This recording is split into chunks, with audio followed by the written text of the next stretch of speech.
Everyone, welcome back to the channel. Today we're going to talk about the CL Type S 6-speed. So if you're familiar with this car, you'll also be familiar likely with this part. This part was unique to the 2003 Acura CL Type S 6-speed, so you can't get this off of an automatic. This is what we call an engine damper or an engine shock absorber.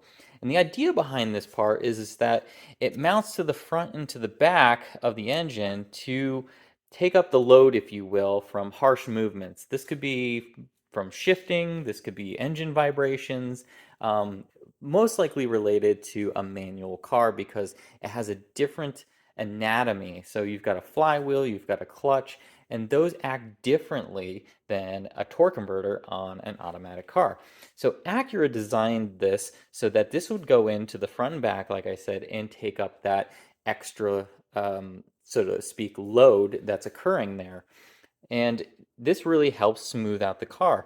The problem with this is that since it was only on the 2003 Acura CL Type S 6-speed and no other variations, even other Acura models with a 6-speed, this part has become discontinued.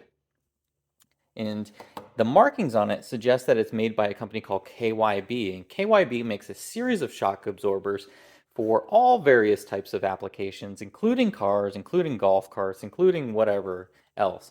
But reaching out to them, they were unable to find an adequate replacement for this. So then we start searching the internet and we try to come up with an alternative. And I came across this. This is seemingly the same part as this, although not manufactured by KYB. This is almost identical to the OEM, right down to the bracket that mounts down here. Now, what I was able to do was measure the eye to eye or hole to hole width here to determine whether this would mount up to the subframe on the CL, and it does.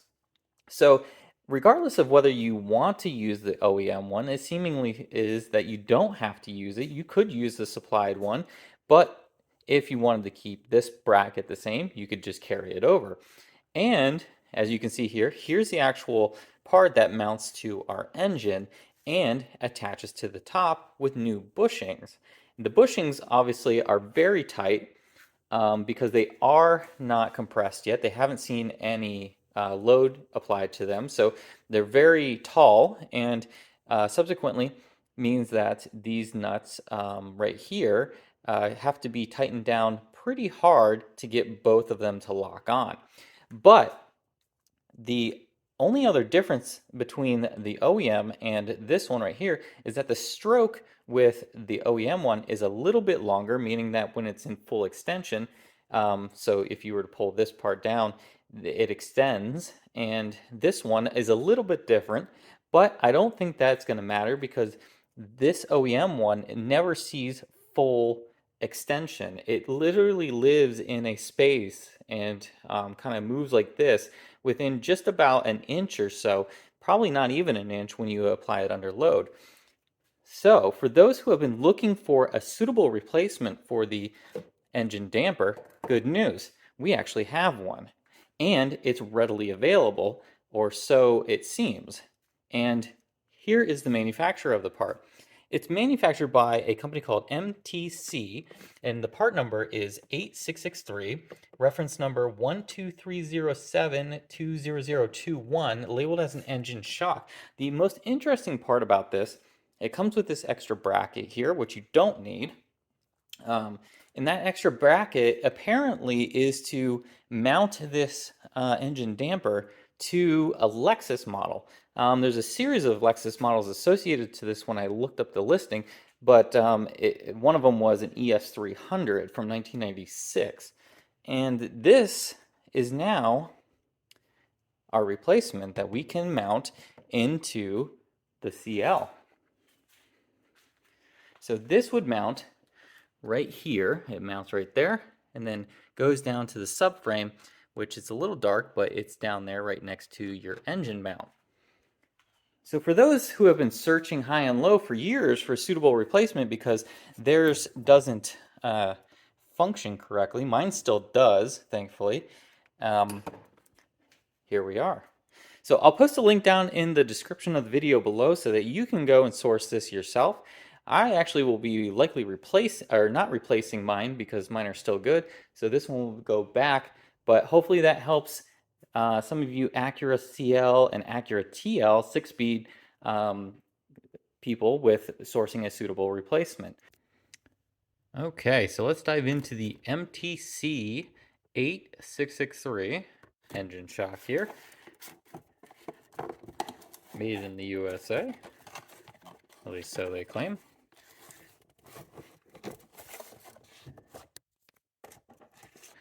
Okay, so this is how the shock comes straight out of the box.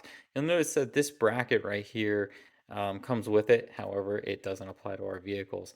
Like I mentioned in the quick introduction, this seems to be marketed towards Lexus. I think it's also marketed towards other Toyota products as well, like the Sienna.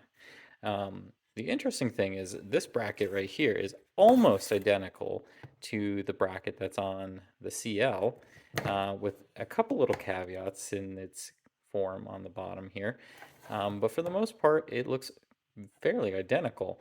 So this could just clearly be it's an aftermarket part, and so they have a slightly different template for the bottom mounting. Like I said, you could take this apart and you could just simply bolt it onto the OEM bracket if you wanted to do that. So how we would go about taking this apart is this is a lock nut, and then this is actually the retaining nut for the assembly. So you take this top nut off and you take this compression nut and remove them. And you have to hold the top here. As you can see here, there's a little bit of a flatness, and you just basically grip this with a box wrench, and then have another wrench, which is a 14 millimeter, to remove the nuts, and then you can remove this assembly. The interesting thing that I will make sure that I call out here, these bushings right here are definitely more firm, or maybe of a higher dermometer rating, is I believe the term for this. And these seem to be definitely more firm than the OEM ones. The OEM ones have quite a bit of flex. It's almost more like that they're a pliable rubber or a bendable rubber, compared to these, which seem to be more like a hard rubber, almost to the point where I thought it was plastic at first. So there's definitely some firmness here in the difference in bushings. So you could take the OEM bushings and apply it here if you want to keep it, original, or you could try to run these and maybe gain a little bit of a performance quality from those tighter bushings. When we look at the mounting down here, this seems very comparable to the mounting of the original OEM one. I would say that once again, this polymer that they're using to mount it definitely seems firmer than the OEM one.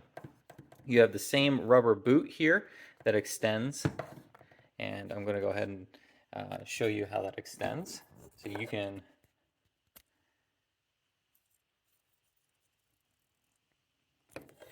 Okay, that's the shock. This is the shock in its fully extended form. Um, you'll notice that this doesn't bounce back and forth, right? Because that's not what it's designed to do. It's not a shock where you have positive and negative chambers where you're having a rebound effect occur. This is essentially just what I would imagine, I don't know for sure, that there's a gas chamber in here and that you're basically compressing and recoiling based off of the way it's mounted. So somebody would say, oh, well, it's not rebounding, and so it's broken, but it's not. This is just basically an absorber, not a true like shock with a recoil component to it. So I just want to make sure that you guys are all aware of that. This is basically going to just take the load.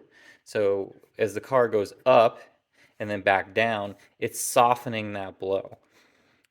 Some people would say, well, why wouldn't you just do a regular engine mount in place of this? Because there are probably engine mounts that you could run instead of this, was basically just replacing this component with a polymer filled, like a polyurethane or or something of that nature where you basically remove this component completely.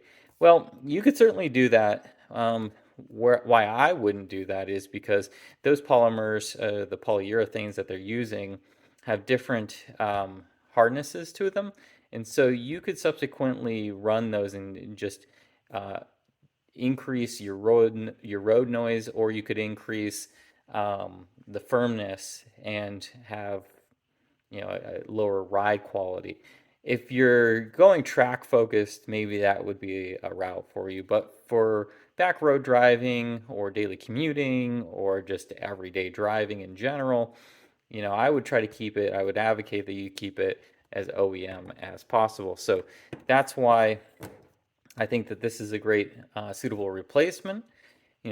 People who are facing failures of the OEM ones, that generally means that the seals have gone bad and the gas has escaped. So you'll know that when it fails, it basically is just floppy. Like it doesn't have any compression or resistance to its compression when you go ahead and push down on it or bring it back up. So if you push down on this and it just blows all the way to the end and you pull it back and it blows all the way up, without any resistance, then you're facing shock failure. If you have a shock and it's operating with resistance in both directions, then you're good. So this would be for people who maybe picked up a car that was modified where this was removed. Maybe you did a swap on another car, you took a CL 6-speed transmission and subframe and then converted it over to a TL, and you're missing this part. Here you are. Also failures. Here you are. So hopefully that answers all your questions related to this. And if you have any further questions, please leave a comment down below. Like I said, I'll leave a link in the description so that you could source this yourself. It's a fairly reasonable part. Picked it up for, like I said, about $35 with taxes. And it's somewhat readily available, I would say, from what I've seen online. So happy shopping, and we'll catch you on the next one.